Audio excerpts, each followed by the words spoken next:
6 surgeons, 4 locations, 1 goal: to improve the health and lives of people in Oklahoma. At Oral and Maxillofacial Associates, we treat every patient like family. As the preferred dental implant and oral surgery specialist of the Oklahoma City Thunder, and with over 30 years of service to our community, we are trusted by professionals and dedicated to expert care. With 4 convenient locations around the metro area, we are here for you. Trust the experts at OMA. Visit our website, www.omaok.com. Well, hello and welcome, football fans, to the 2025 Skordle Pater Preseason Pick'em Show. We are filming this show about 10 days away from Week 0, and Skordle is excited to bring you another season of Oklahoma high school football. I am your host, Andy Campbell, and I'm joined today by our usual panel of experts. We have the voices of Skordle, Tom Nelson and Mark Rogers, who will be bringing you all the Skordle games of the week throughout the football season. You also hear tonight from Jacob Dieselhorst, our odds maker and picker, as we have on every week, and our guest picker tonight, Aaron Kauk, the voice of the Elk City Elks, as well as the Skinny on the Sports radio show. Aaron, thanks for joining us tonight. He's a return guest. We've had him on the show last year. So Aaron, good to have you again. We are going to preview every class tonight in Oklahoma football, and I'll ask our panelists to pick a gold ball winner, some other teams who may compete for the gold ball, and maybe a storyline or a player to watch throughout the season. So we're going to start on the top and work our way all the way down to Class C, but let's start with 6A1. Bixby won their 7th straight gold ball last year in a 43-42 game for the ages, the win over Owasso. Mark Rogers starts off with 6A1. Well, this is a great class. I had a chance to call the 6A1 state championship game a year ago, and it was between Owasso and Bixby, and it came down to the final play. And I got to go with Bixby again in this class. They've got a returning quarterback that has really been solid in Carson Kirby. But the reason why Bixby continues to win and pile up state championships is because of their strength and conditioning program. It's just simply the best in the state. And there are some schools that I think are doing a good job of making strides to try to catch up with them. But they've been so far ahead that it doesn't matter who they lose. It's just the fact that they replace those players with more great players. And so it's a credit to Bixby. I do think Owasso, it's the first game of the season coming up next Thursday. That'll be a great game when they play. Owasso and Bixby play. Bill Blankenship back as the head coach at Owasso. They also have a good quarterback in Drew Frankenfield, whose mom's from Blackwell. But then if he was at Blackwell, they might get the 5 wins this year, which would be a great season for them. So, and then as far as a dark horse in this class, I think everybody is really excited about Mustang on this side of the state. And if you just took Mustang's skill players, which is Jaden O'Neal, who moved from California, that will go to Florida State. He was OU's quarterback commit until he decommitted. But they've got move-ins from all over the metro area at the skill positions. But I don't know if they can hang up front with Bixby and some of those other schools. If they can win the state championship because skill-wise, they are as good as anybody. So I think that it's going to be fantastic. Those programs are building, and I think the day is coming for the West Side. I'm not sure if it's this year, but I go Bixby again until somebody beats them, and I say that Mustang is a team to keep an eye on. Tom Nelson. Yeah, the streak by Bixby is amazing. Well, it's even more amazing as you consider they have to do it every year against Jinx and Union, Owasso, Broken Arrow, all right there in the backyard. I'm not picking against Bixby. I think that we're going to see a 6A1 Bixby-Owasso sandwich. They're going to play at Chapman Stadium next week on 0 week, as Mark mentioned. And I think that they're going to play in the championship game in December at UCO, and I think Bixby's going to win that game. And you were talking about Mustang, and, it's been exactly 30 years since Midwest City, brought the gold ball back to the OKC area. And it's going to be interesting to see if Mustang, with all that talent coming in there, can make something happen. I've only lived in Oklahoma for 22 years, so I've never seen it, and I'm not planning on seeing it this year, but it should be fun to watch and see what Mustang can do. Aaron. Yeah, I'm not going to step in front of the Bixby train, but I like, Owasso obviously was fantastic. That was a great final. Jinx has star power. New head coach, and then everybody said Mustang on the West. I had them probably the best of the West, but until somebody beats Bixby and stops that streak, I don't see any reason to step in front of that train. Jacob.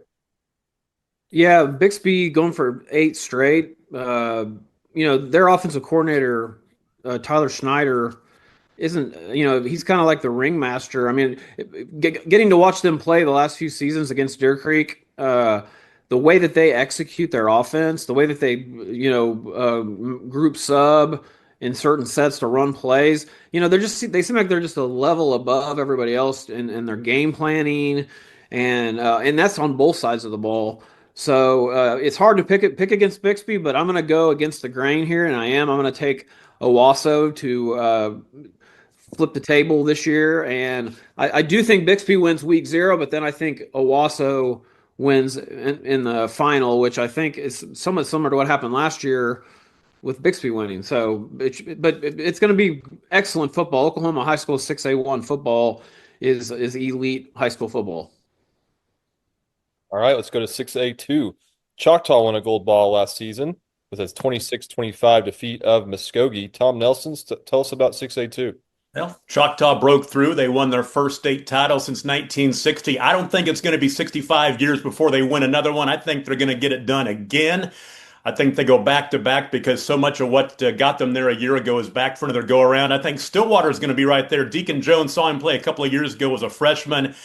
Athletic, physical receiver, a lot of pieces back from last year's 9-3 team makes Stillwater a team I think can be there. It's going to be interesting to see what Muskogee does. New coach, Coach Condict is there, comes over from Wagner. Of course, we know what he did at Wagner. I'm just going to put Stillwater a little bit ahead of the Ruffers because of that continuity that Stillwater has. Uh, Dark horse, throw Putnam City in there. Not just because Dejon Ackerman signed with my K-State Wildcats, but Todd Miller's going to be doing the broadcast for the Pirates this season, and I hope he has some good games to call. So that's what I'm thinking in 6A2. Mark Rogers. Tell you this, man. John Brooks, who is now gone with the Chrome Dome, it's turned back the clock on him. He asked me to sub in a Putnam City game, and I want to tell you right now, that is, I mean, I made less money at OU than what Brooks is paying for those Putnam City games. So I'll tell you what. Just saying. Okay. Tom and I have exchanged notes, I think. I agree with everything he said. And when I was talking to Jake Corbin earlier this year, I think they might have a chance to be better at Choctaw. They've got 2 Division I corners that are both big in Dejon Green and Khalil Grant that are really good. Their quarterback, Gaston, has played the last 3 years. He just hasn't had the starting position. Titus Hawk is a guy that can really make a big impact on both sides of the ball. But this is a class that is just kind of the same as last year's. We ought to have an incredible semifinals. And Putnam City does have a chance to break into the semifinal group. I like Sand Springs a lot. I'm not sure what they're trying to do playing both Bixby and Owasso in their non-conference schedule because they could probably get through that a little bit easier. But I think Bobby Klink's done a great job with that program, and this may be the best team that Sand Springs has had. So I'll go with Choctaw. I will respect Stillwater, Muskogee, Sand Springs, and Putnam City all chasing them. And I think the margin's really close. So I think that it slight lean to Choctaw, but a really good 4 or 5 teams in that class. Aaron. I can't wait to see what Coach Condit does at Muskogee. Probably the odds-on favorite last year, just didn't get it done. Choctaw was able to win. I'm going to go Stillwater. I love what they bring back. You know, they were, 2-time champs going into last year. The continuity that Tom talked about is there. So I'm going to go with Stillwater. But yeah, Choctaw, Muskogee, PC, and Sand Springs, like Mark said, all right. It's pretty clumped up together. Should be a real fun semifinal and finals in 6A2. Jacob D-Source. Yeah, you got to tip your hat to these 6A2 teams that are playing these really tough preseason, or excuse me, non-conference, non-district games out of lead. You guys mentioned a moment ago that Choctaw is also playing Bixby, if I recall correctly. Yeah, they are. And it's actually their first game of the season, which they don't play their first game until September 19th, which is, maybe it seems like a late start. But and then Muskogee, I think, is playing Booker T. Washington too for their first game of the season, which is going the other direction, but still on the road. We're going to see what these 6A2 teams are made of, and I think maybe that's the idea. is, go get a punch in the mouth early in the season, see how these elite 6A1 teams operate, and maybe learn something for those games that might serve us well come, crunch time and district play. So uh, I like Choctaw. They're kind of, to me, the Bixby of 6A2 with the way that they execute and the way that they rebuild and seem to just regroup and restock every season at every position. But at the same time, I think Stillwater, I drove by that stadium several times this past week, moving my daughter in at OSU, and there's an ambiance there. There's a home field advantage in that place, and they've got a very talented group of wide receivers and an explosive offense. So I see a Stillwater Choctaw final, and I'm going with Stillwater just because if I don't, my wife will kill me for not pulling for her alma mater. I think Choctaw. I think that they've got 2 out-of-state games scheduled before they play Bixby. They're going to play at Hayes, Kansas, and then they're going to play Lubbock, Monterey, who they're returning a game from last year. I'm a Hayes native. They're a 5A school in Kansas, which is the second biggest class, and I feel sorry for the Hayes Indians. Choctaw Pretty good. coming to Hayes.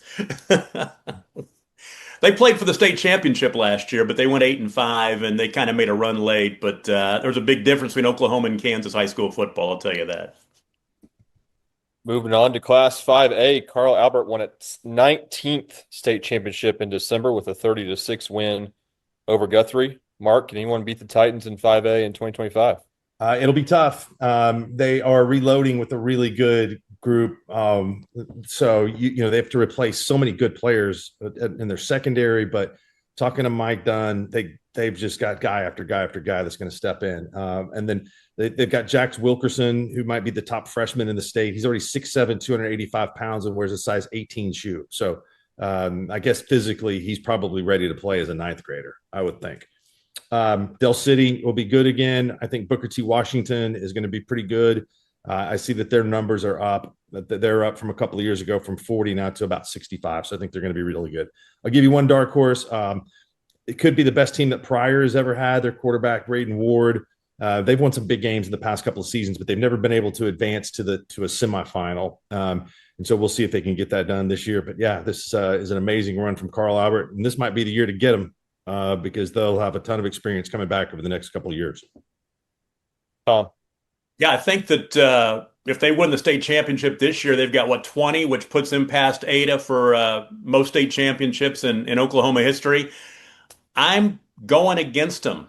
I'm going to go ahead and be the contrarian here. They graduated a lot of talent. I know they've got a lot back, and it's kind of a reload situation. But I think this might be the year somebody sneaks past them, and I think it's going to be Del City. They got a lot of hungry guys. Rickland Holmes, at running back and linebacker, really good player. Guthrie and Booker T going to be there in November as well. I think 5A might be about as wide open as it's been in a long time. We'll see what happens. Aaron. You said 6'7", 285 freshman, Wilkerson.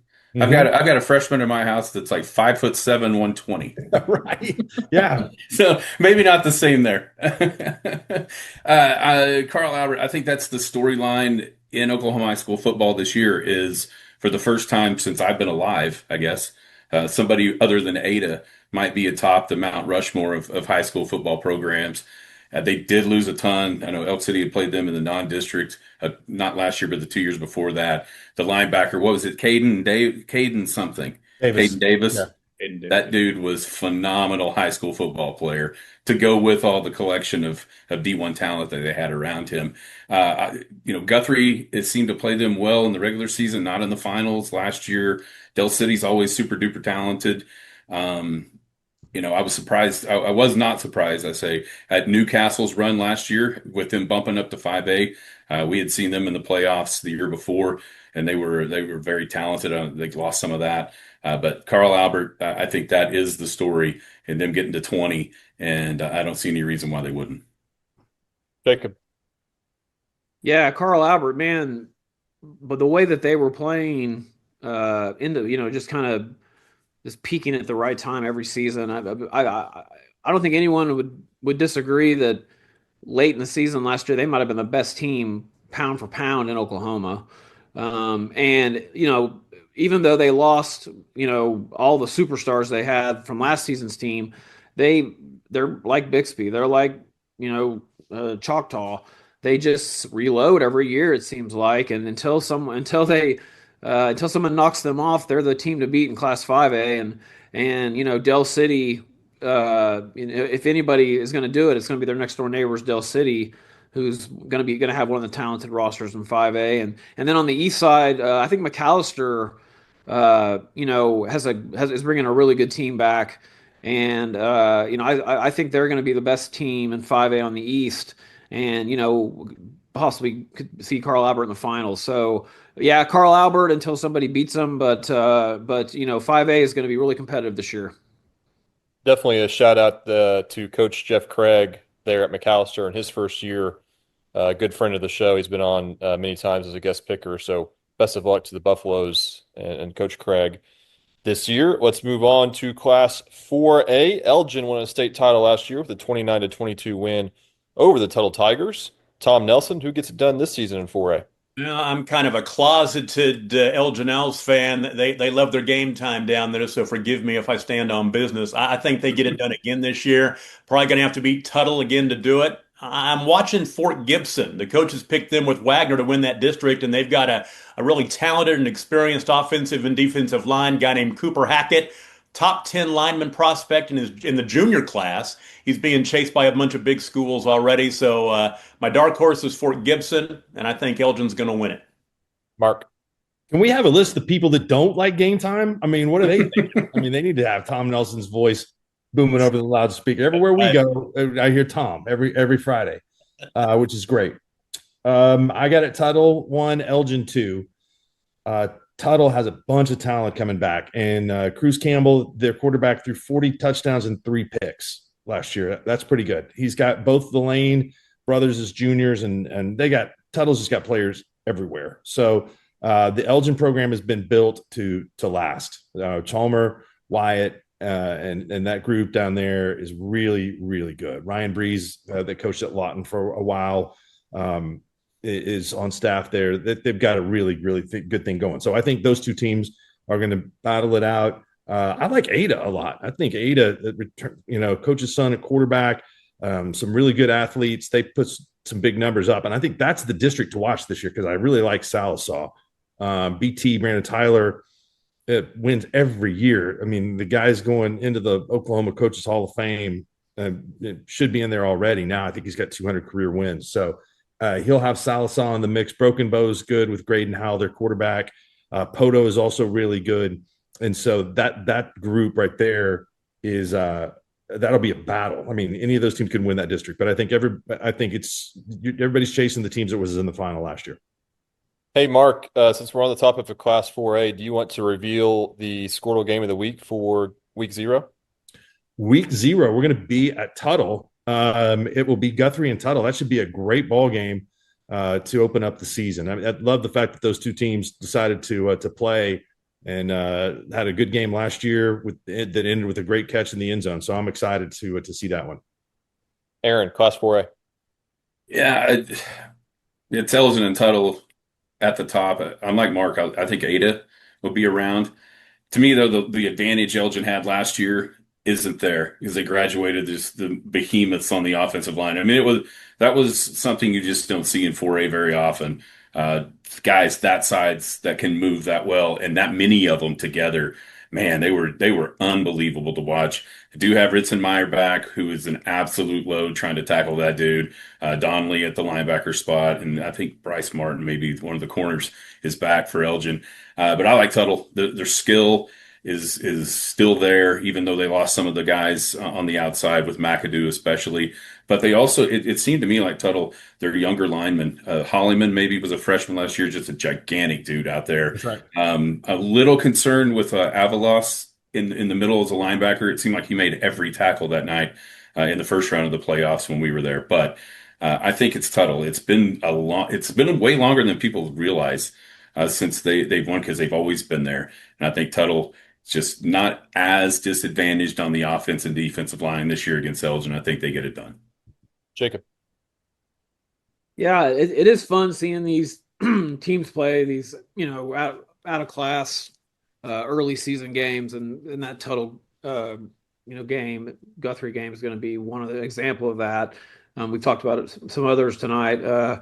You know, 4A is loaded. I think there's 8 teams in 4A, and you guys have all mentioned those 8 teams.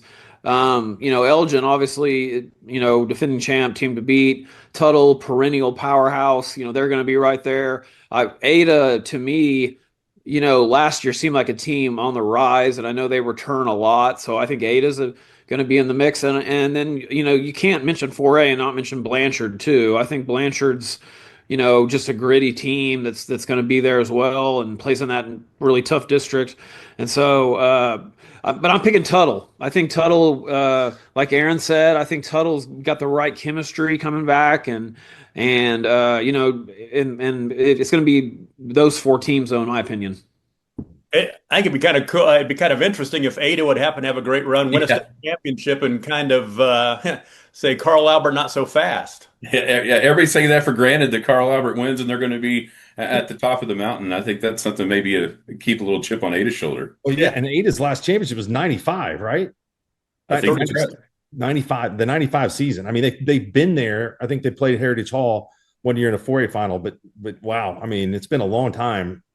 And Ada had a huge lead that finally been caught by Carl Albert, and Jinx is one behind them. Hey, Tom Nelson, before we go any further, we revealed one Skordle game of the week for week 0. Do you want to talk about the other Skordle game of the week for week 0?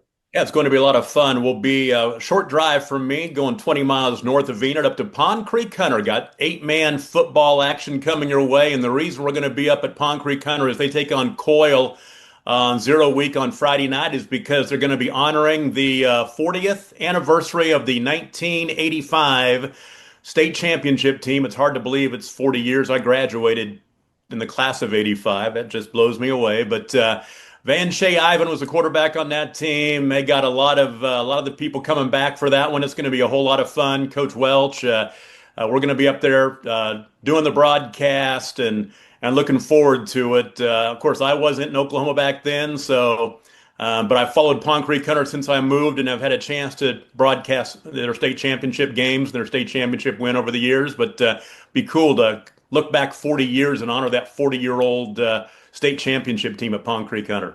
Don't forget about your brother from another mother, Doug Nelson. And Doug's going to be there. He's doing color with me. He'll be there. Van Shea just threw the ball straight up in the air, and Doug jumped over everybody. Always good to have Coach Welsh back in this. Yeah, and like I said, Coach Welsh, obviously was what transitioned Fairview into football, prominence. But his wife Ann Welsh taught me English. Now that is an accomplishment if you think about things. And you passed the bar. Holy cow! Yes, exactly. I mean, that's where it started. Was English. And I can talk all day and very good English. So thank you, Miss Welsh.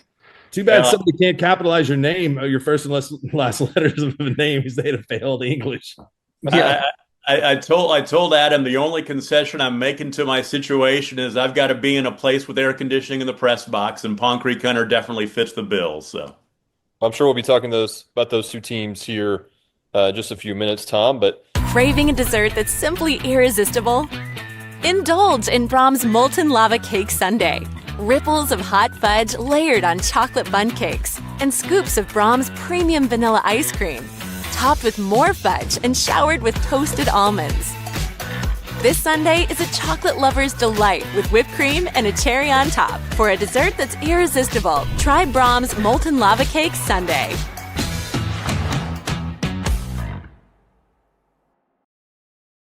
let's talk about Class 3A here for a minute. Private schools continued their dominance of 3A last season with the state championship win by Lincoln Christian. A close game, 28-27 over a really good Sulphur team. Mark Rogers, can a public school finally break through and win it in 2025? What a game that was, man. That was something else. The best public school teams in that class, I believe, are Sulphur and Perkins. Plainview, I think, will be pretty good this year, but man, Lincoln Christian, everybody's chasing them. I mean, that's their program is rolling. And Heritage Hall plays them week 2. They also play Shiloh Christian, coached by Tucker Bernard, longtime Stillwater head coach. They beat them last year pretty easily. I don't see anyone really making much of a run at Lincoln this year. Tom. Yeah, Lincoln Christian hasn't lost since the semifinals in 2022. That's 28 straight wins. And with what they've got coming back, I think they're going to keep that streak going for a while. Carter Rickey, he's back at quarterback. But what's huge, all 5 starters from the offensive line are back. So you've got the talent at the skill positions plus the offensive line. And, you got Sulphur and the Halls are going to be looming back here, Cassia and Heritage. But I'll throw out the Berry Hill Chiefs as my team to keep an eye on, kind of off the radar screen. They got a bunch of seniors. They got some experience in the offensive line, 8 returning starters on defense. They're also a friend of Game Time. So at Berry Hill Cassia Hall game in Week 10, last game of the regular season, should be for the district title. Aaron. Yeah, we're getting to those schools where there's not one within 2 hours of Elk City, which is super weird. Like the public-private thing hasn't affected us until it gets to golf in years and years and years. But Lincoln Christian has been a juggernaut. Heritage is coming on. I think if not quite there though. Lincoln Christian once again. And it's sort of another theme that I have of the season is a lot of these teams are on some big time streaks of state championships, and it appears like a bunch of them are going to keep on doing it. Lincoln, a really good team despite their play-by-play guy. Well, he'll be there that night for the big ceremony in Pond Creek. I say that jokingly. Doug Nelson, another great friend of the show. We love having Doug on. Jacob D. Sources, go to you, Class 3A. Yeah, I decided that this season I'm going to not play into this whole private school, public school thing. Of course, I'm out there on an island. I don't boo Kevin Durant either. So, but anybody that wants to come with me, I'm all about peace and love. With that said, Lincoln Christian's going to kick all the public schools' butts. Probably.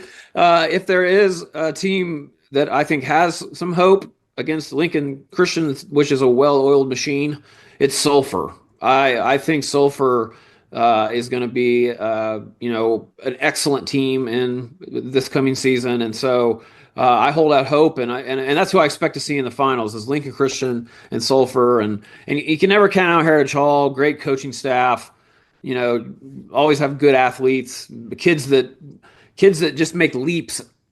It seems like there's these kids at Heritage Hall, and all of a sudden you plug them in, and then they just take these huge leaps, like the Reese kid last year. But like I said, Lincoln Christian, just too talented, too deep, and too well coached. They're the team to beat in 3A. If you need some Sulphur gear or apparel, if you really are, on one side of this public versus private, go by Hobbs Pharmacy in Sulphur. Great place. You can get all kinds of good stuff in there. So that's my recommendation. They do have some sweet gear. I love the Sulphur colors too. You got to love their jerseys, and it's old school football. Red and white. Very good. Pro tip from Mark Rogers. All right, moving on to 2A1. Washington. Coach Brad Beller capped off a 3rd straight perfect season last year with a 7-6 win over Millwood in the state championship game. Tom Nelson, tell us about 2A1.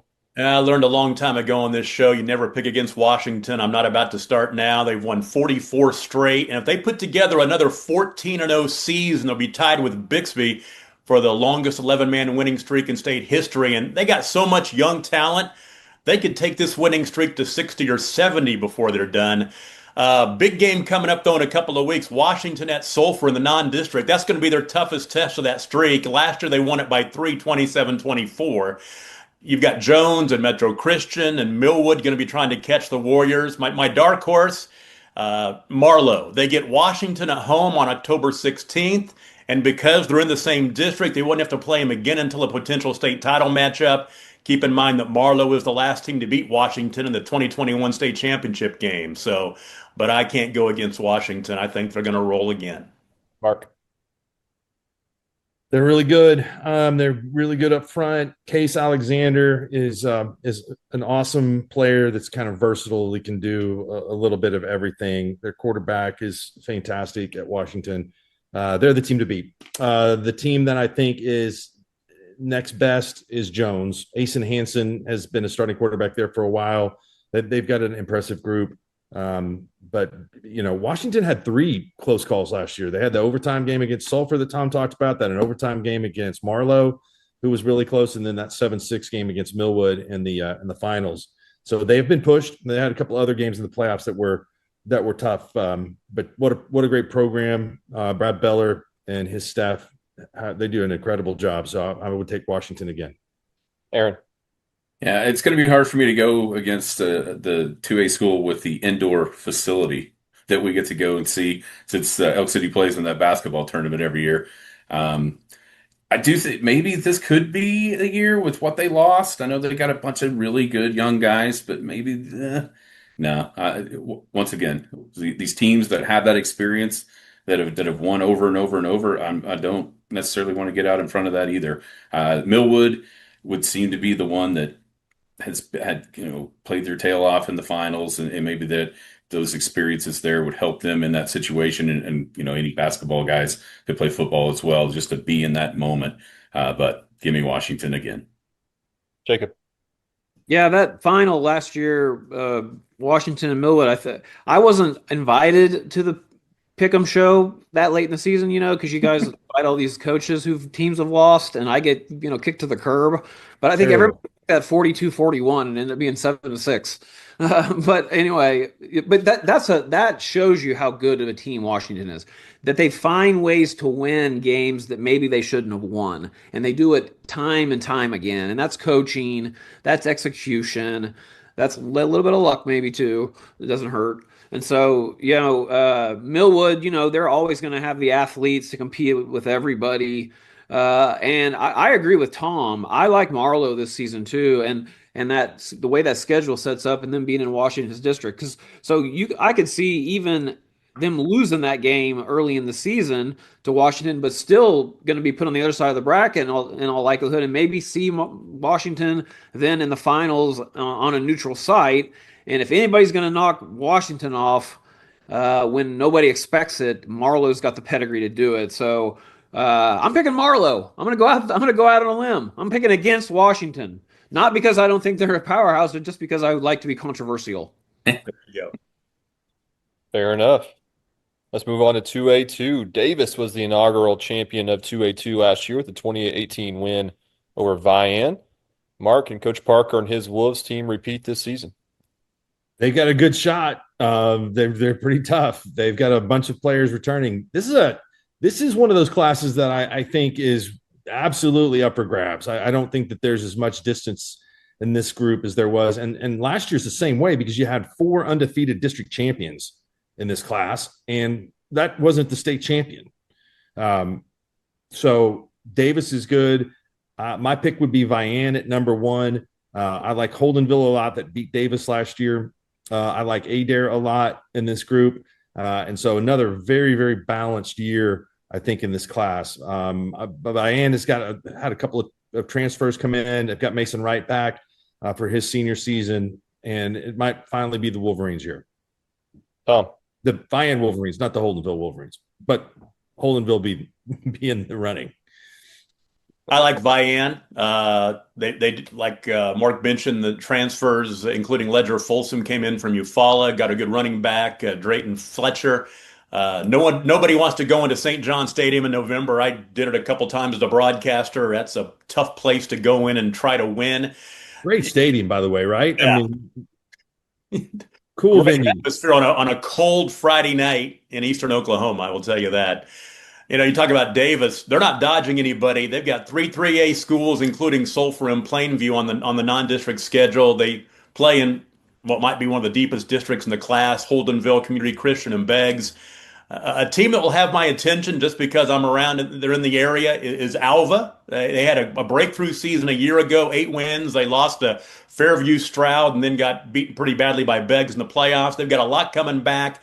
And they get Stroud at home on October 10th in district play. So that's kind of my dark horse, the Gold Bugs from Alva. Aaron. Well, I'm not going to pick anybody but Davis because of the gentleman that I have to work with all year long in head coach Zach Maynard. And he's told me all kinds of stories about being there and playing there, and the toughness. And that's obviously what he tries to do here with Elk City. Vian's awesome as well. I could see that easily being the state championship game. But just for my job purposes and to make it easier on me to deal with Zach, I'm going to take Davis. I do have to say, you're talking about how tough it is to go into Viand. One of the toughest places I've ever gone to as a broadcaster was Davis. They put me in the visiting side press box, and there was no lights. So I had my color guy run to Dollar General, buy a lamp and duct tape, and we duct taped that lamp to the roof and had a good broadcast. But they had the nice press box across the way. We did not get the nice press box. We got the one with no lights. So. Jacob Resource. Yeah, I was going to say Davis. We talk about home field advantages. Davis is, and Friday night, the town of Davis shows up.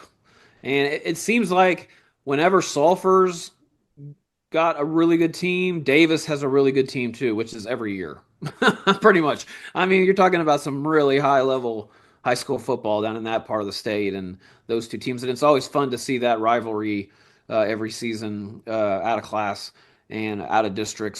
So Davis is my pick.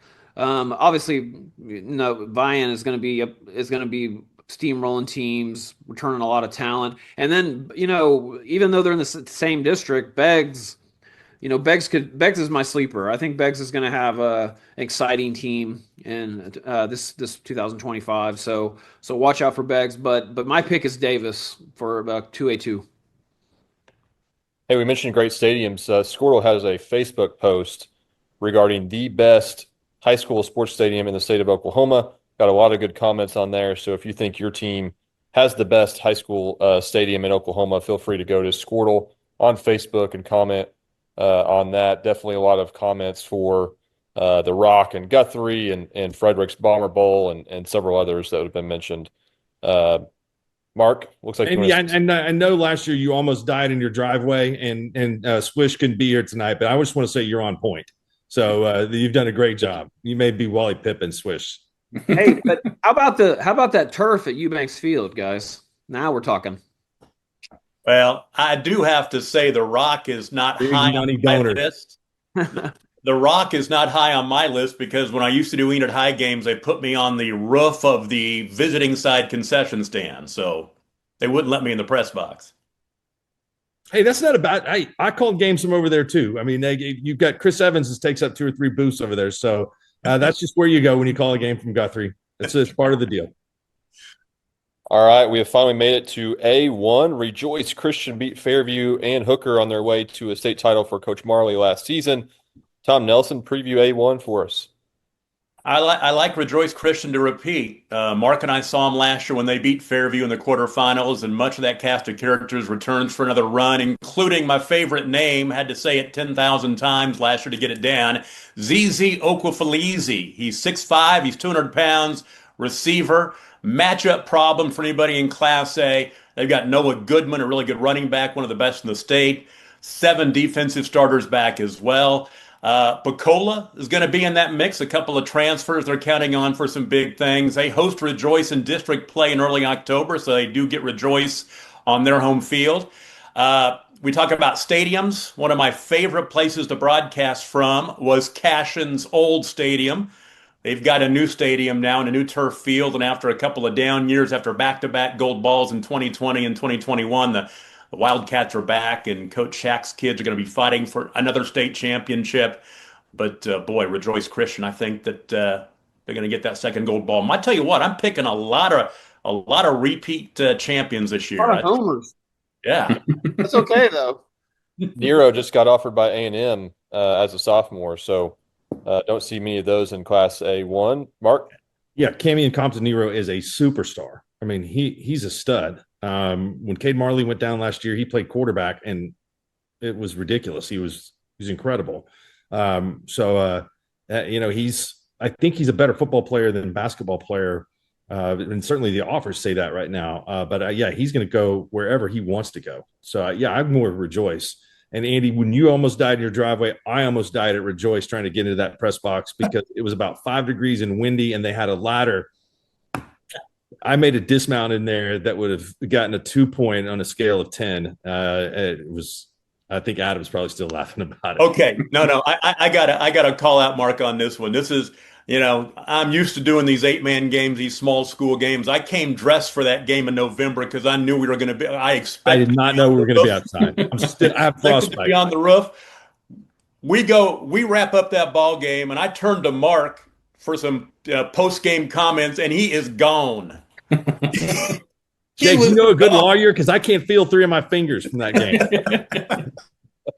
Oh Andy, what about man. you? Naked and afraid. Pawnee, hey, this class is good this year. I mean, there's some really good competitors in here. I think Rejoice is going to be very tough to beat, but there's a good group of people behind them. Cashin is in the group. Pawnee's in the group. I think Winniewood's in the group. Bacola is in the group. Pahuska's in the group. There's a bunch of good teams. So I think I'd say reserve a spot for Rejoice, and then it's wide open to see who's going to be there with them. Aaron. Yeah, Rejoice is there, and then who's gonna join them? One player that last year was sort of Hooker's year with all those guys that were seniors, but Palacios is back. He was absolutely electric running back there for Hooker. Watched some of Piccolo preparing for the Hooker game, and they're back. Cashin is a name that's kind of creeping back up there into the mix.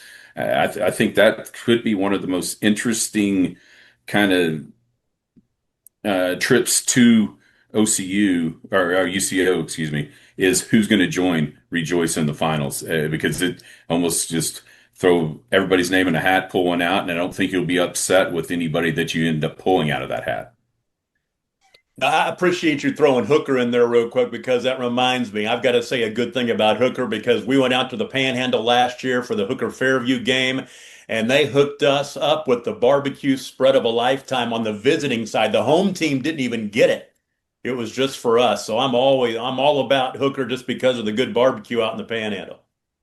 You guys always get taken care of in Western Oklahoma in the Panhandle with these small schools. Because they know we drive. They know how far we had to drive. That's exactly right. A1, Jacob Bushorst. Well, and there's just something to be said about Northwest Oklahoma. Let's be honest, right, Andy? Uh, so, when Fairview lost to Hooker in the regular season, and you kind of saw how that cards were going to fall then, where they're going to have to go on the road to Rejoice in the playoffs. You kind of saw the writing on the wall that there was going to be a new team, two new teams that kind of rose above Fairview from their dominance, and Jack's moving on to the next level. But don't sleep on Fairview. They have incredible facilities now. They work year round with these kids, and they have one of the best coaching staffs in Class A, and they got quality kids, quality families, and so I think Fairview is going to be a lot better than people think they are. But maybe a couple more years away from competing with teams like Rejoice. Rejoice is a team to beat. And then Cashin. I think Cashin with the new field, there's going to be new life breathed into the program. They probably have the best coach in Class A right now. So you can't sleep on coaching and new facilities, new life. I for some reason I see a Cashin Rejoice final, and maybe an upset there between those two teams. But I think it's going to be a coin flip, whether it's going to be Rejoice or the field. Cashin opens up that new field against Tennessee here on the 29th, and then September 12th goes to Ringling, which could be an interesting game for the Wildcats. So it's going to be a very good year in A1 as usual. Always a great class that we like to follow here at Skordle. Moving on now to A2, the Woodland Cougars dominated Tallahena in the A2 state championship game last season with a 58-23 win. Mark, tell us about A2. Tallahanea's got a bunch of people back. I mean, and for that program where they had struggled to field a team and watch some of their players leave and go to other places, it's got to feel really good. Their quarterback, Landon Griffith, is a stud. Love the way that he threw the ball last year as a sophomore. A lot of good teams in this one, too. I think Mangum's pretty good. Woodland will be good. Homony's always pretty good. So I'm going to go with I'll go with Tallahena to win one more game last year when they were the state runner-up. Huh. I'm going to go ahead and go with Woodland again. Once again, another repeat. They've got enough coming back. I think that they're going to be there again. Keep in mind how dominant they were a year ago. They beat Regent Prep 60-22 in the semis and Tallahena 58-23 in the finals. And those are the same teams we're probably going to have to be looking at again in November and December. Mark mentioned it. Watch out for Hominy. They're always tough, got great tradition, physical experience, and they get Woodland at home on October 10th. That's a home game. It's a tough place to win as well when you're a road team going into Hominy. So, Aaron. Man, I really, really like Mangum. I got to see a bunch of their younger kids last year that were freshmen, and some of them were forced into playing roles. And what I like about Mangum is they have all of the horrible taste in their mouth about not making it nearly as far as they thought they should have a year ago. They bring back a quarterback that got thrust into the position that he probably didn't think he's going to be as a freshman. I really like Mangum to be one of those dark horse teams. But like you said, Tom, Woodland dominated the playoffs at the end, and it's just hard to see somebody catching up to that, considering how much better it looked like they were a year ago. So Woodland, but man, I would not be surprised if Southwest Oklahoma doesn't have the Mangum Tigers somewhere in the quarters to the semis with the talent that they bring back. Jacob. We had a little glitch in the Vipe this year, and so the Mangum people know about that. I would say I'm sorry about that. I don't know what happened, but they ended up with another team's article under their name. So I'll probably make a trip down to Mangum at some point in time this year just to see them. So Coach Powers is a good friend of mine. So I will. I think that Aaron and Skinny's right on this. They got a good shot. Jacob. I think this A2 is kind of wide open. I mean, Woodland obviously, steamrolled their way through the playoffs last year, but there are so many teams I feel like are ready to break through in the championship, territory. Regent Prep's got a lot coming back. Here I am, the Northwest Oklahoma guy. I think Thomas is going to have a really good team this season, and their brand of football. They match up with anybody. I also agree with Mangum. I actually had Mangum circled. Their schedule suits well, and that's a tough road trip for anybody. And then Tallahena too. I got to mention them, just because of Kings of Leon. I don't think Tallahena's been good since Kings of Leon were good, but they're going to be good this year. Maybe that means the Kings of Leon will make a comeback. But no, I'm picking Mangum. I agree with Aaron. I think I see a dark horse. Not that Mangum's a dark horse, but after what Woodland did, maybe not expected. But I'm going with Mangum. I see a new champion in A2 this year. Hey, before we move on to eight-man football in Class B, Mark, I understand there's an event happening Sunday at 3:30 that you might want to give a little plug for. Tell us about that. That's right. We're going to have a season preview. We're going to talk with selected coaches and players from all over the state. I'm not sure. Is that live? I don't know the answer to that. I think only Adam knows it is live. Yes, it will be live. So we're going to do it live, as Bill O'Reilly said. We're going to do it live. There won't be many mistakes. So tune in Sunday at 3:30. I'll also be navigating probably the end of my fantasy football draft. So I'm going to ask some of these coaches who I should select in the 10th or 11th round. And that's where fantasy football is won, by the way. I know. That's the waiver wire. The waiver wire guys last year too. So I need their help. All right, we are officially in Tom Nelson territory here as we go into eight-man football with Class B1. The Dewar Dragons put a beating on Laverne 44-12 in the state championship game last season. Tom Nelson, give us a preview of B1. Yeah, I got a new coach leading Dewar, but he's not new to the kids. The defensive coordinator from the past, Matt Ross, takes over for Josh Bean. The Dragons shouldn't miss a beat. They got three of the best in the state returning at the offensive skill positions. And when you watch Dewar, you're going to see a physical team that's going to hit you hard all night long. Their schedule, they got some non-district tests. They go to Waletka to open up the season in a couple of weeks, and a long trip to Sealing in October before they go to Caddo for what could be a district championship game in week 10. Even though they got a lot of holes to fill, Laverne's going to be in that mix because they always are. My dark horse, I'm going a little town east of Stillwater. I'm going with Yale. They got a lot of talent and experience coming back from a team that won 11-1 a year ago. Braden Hodgett averaged over 13 yards a carry, scored 32 touchdowns. I mean, Yale, since I've been in Oklahoma, they haven't been that good, but they're good right now. They've never won a gold football in Yale. They've won a couple of basketball gold balls, but this might be the year for Yale. We'll see. Speaking of ceiling, new Skordle school. We love having the Wildcats on the Skordle network. So welcome all the ceiling fans. Mark Rogers, go to you, B1. Hey, the barbecue's not only reserved for Western Oklahoma, because when Adam and I went to do a game at Dewar last year, they fed us all the cattle rustlers that we could eat there. So, and when they go to ceiling, they should be reciprocated with barbecue out there. Peyton Killhofer on that team, their quarterback is really good. He's been starting for a long time. Lewis, the running back, Braylon Lewis, is really good. They got all kinds of good players. I think that Dewar's the team to beat. My dark horse, Skinny, I may be stealing some of your thunder here.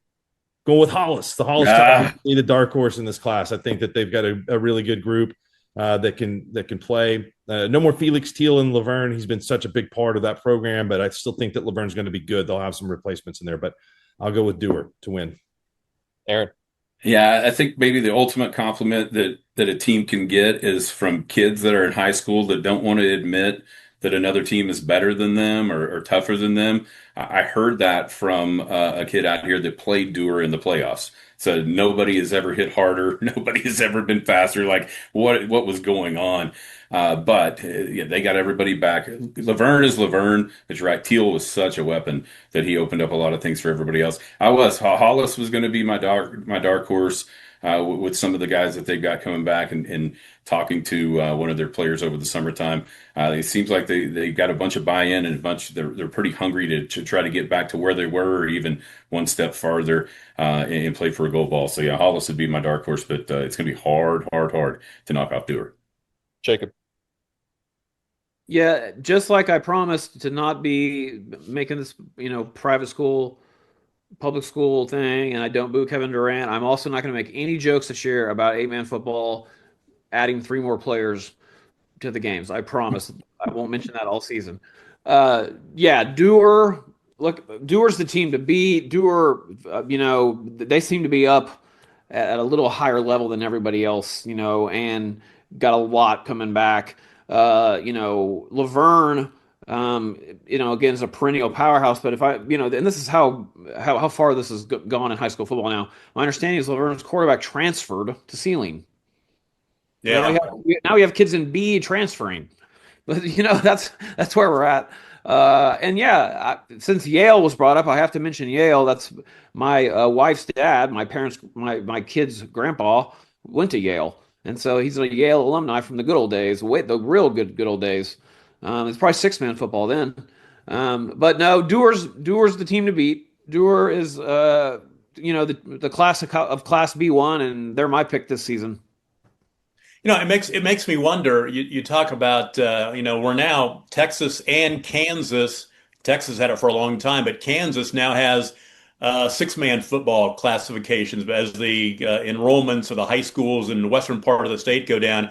You wonder how long it'll be before there might be a 6-man classification. You talk about a circus, 6-man football. That's a circus.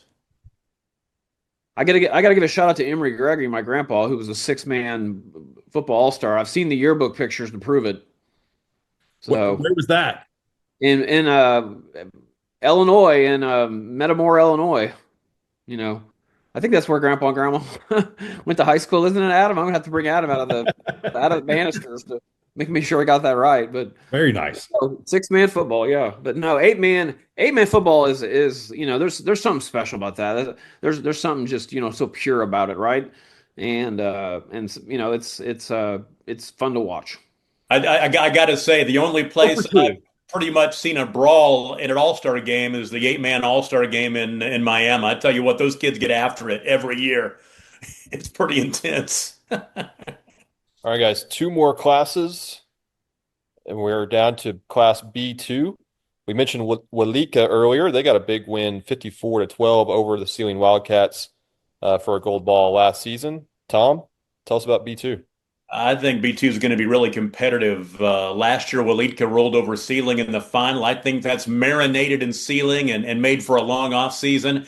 Ceiling punishes teams with their defense, gave up just 11 points a game a year ago through 6 shutouts of last year as well. They got a ton of experience back on both sides of the ball. And I'm excited to see what happens when Laverne comes to town on September 5th. Waletka has some holes to fill, but you know they will. They've got Isaiah Drake at quarterback, who had a huge year a year ago. My dark horse is O'Keene, the Whippets. Tanner Allen has taken over the reins. He's gone 20-6 in his first 2 seasons coaching in O'Keene. And O'Keene at Ceiling on October 10th is going to be a fun game to watch. Mark. I agree. I think that's right. I mean, Isaiah Drake at Waletka is awesome. So this class, Ceiling's going to be really good. Rush Hunt, give a shout out to him. A good player there for Ceiling. So O'Keene will have a solid squad this year, but I like this class. I think it should be really fun to watch. And glad we've got some good non-district games, like that Dewar Ceiling game that we talked about, and those will create a lot of excitement early on. That's one thing about breaking up the classes. With 2 classes in Class B, is you are getting some really good non-district games because you now have 3 8-man classes, which gives you just a chance to have more good matchups in the preseason. Waletka, also a new Squirrel School. So welcome to Waletka and their fans. Aaron, let's go to you, Class B2. Yeah, as much as any class in the entire state, this one seems like a collision course for a rematch between Waletka and Ceiling. And a lot of times you see the team that has the chip on their shoulder and the motivational advantage from the year before works a little bit harder in the weight room over the summer, just is a little bit more ready to roll. So I'm going to pick the exact same final, except a different result. The Ceiling Wildcats winning B2. Jacob. This is going to be, Ceiling's year, I think. I just mentioned the transfer. They brought, Laverne's quarterback in. And like Tom said, there's going to be something about that loss in the finals last year that got lopsided, that just doesn't sit right out there in Ceiling this all season long and leading up to this season. And the one thing Ceiling does, and a lot of and again, like this was just mentioned, these schools are playing tough schedules. So when it comes to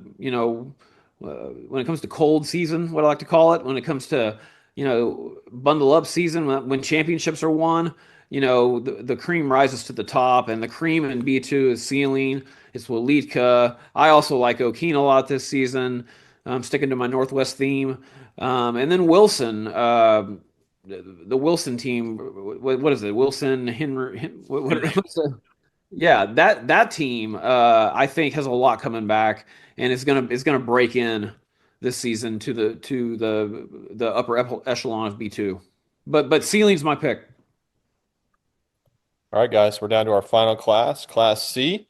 Tipton won yet another state title, 28-20 win over Coach Severin's Timberlake team. Tom, tell us about Class C. I think it's going to be Timberlake and Tipton again. Tipton has won 3 straight and 8 of the last 13 gold balls in Class C. Timberlake won it in 2021. Last year, I was at that game. Tipton won 28-20 over Timberlake in the finals at UCO. I talked to Coach Severin this week. He let me know that this year's squad could be the most athletic Timberlake team he's had. Maverick Judd is back. They've got a good quarterback in Peyton Pierce, coach's son, head basketball coach's son. The question marks are on the line, and he's going to be counting on a couple of sophomores to step up and help out. But they've got a whole season to get experience, though. And with a big game against Waynoki in October and a huge Week 10 matchup in the Panhandle against Tyrone, I think Tyrone or Timberlake, will be battle tested by then. Tipton, lost some good talent off of their championship team, but Coach White's just going to have them right back like he does every year. They'll be right back there near the top. Ryan's going to be in that mix as well. I'm going to throw in another team from our area up around Enid, and that is the Medford Fighting Cardinals. Ethan Gonzalez going for his 3,000-yard rushing season. They've got a lot of experience on both sides of the ball. So Medford is my dark horse. Mark? That's a great breakdown of that class by Tom. I don't know. Am I going to get to talk to Maverick Judd on Sunday? Because that is one of the best names in Oklahoma high school football. It sounds like he should be riding a bareback bronc into the stadium. That was a great game last year in the final between Timberlake and Tipton. It could have gone either way. Tipton's won 41 in a row, so I'm going to say until somebody knocks them off, they're the favorite. Kenny? Yeah, Tipton and Timberlake appear to be the best ones. Ryan, the Fighting Sean Hams, it's appeared like they might get somewhere close, but man, when they ran into those guys, they're just not there. The other two are just cut above. I'll go with Timberlake, just to be different, to upset Tipton or stop that streak, just because it feels like every class I pick the same champ from the year before. So I'll go with Timberlake this time instead. Real quick, I don't know if did I say who I thought was going to win? I think I threw Timberlake and Tipton out there together. I think Timberlake's going to win too. If I didn't say that, I'm saying it right now. You're on record, Tom. Let's go to Okay. Jake. Yes, Tipton going undefeated last year, 14-0 and winning the championship. That's an impressive run and it seems like Timberlake and Tipton end up inevitably playing in that for the gold ball in this class. That Maverick kid, he just sounds like a kid that wears, t-shirts with cut off sleeves a lot probably. And that comes in handy in warm weather. You would not believe it. And then Ryan too. Ryan's a team that and Winoka. I think Winoka's gonna make some noise. Medford's got one of the best running backs in the state in this class. So I'm gonna go out on a limb, and I'm gonna pick Tipton to repeat. You would think that Maverick should be playing for the Ryan Cowboys, but that's Yeah. Well, thank you all for joining us on the Skordle preseason pick'em show. Thanks to our sponsors, as you see there on the top of your screen. Really appreciate those guys, as well as Aaron joining us tonight as our guest picker. Look forward to having all of our fans on the pick'em show every week throughout the football season. The week 0 regular season games start next week, so be sure to tune into all the action and catch the scores on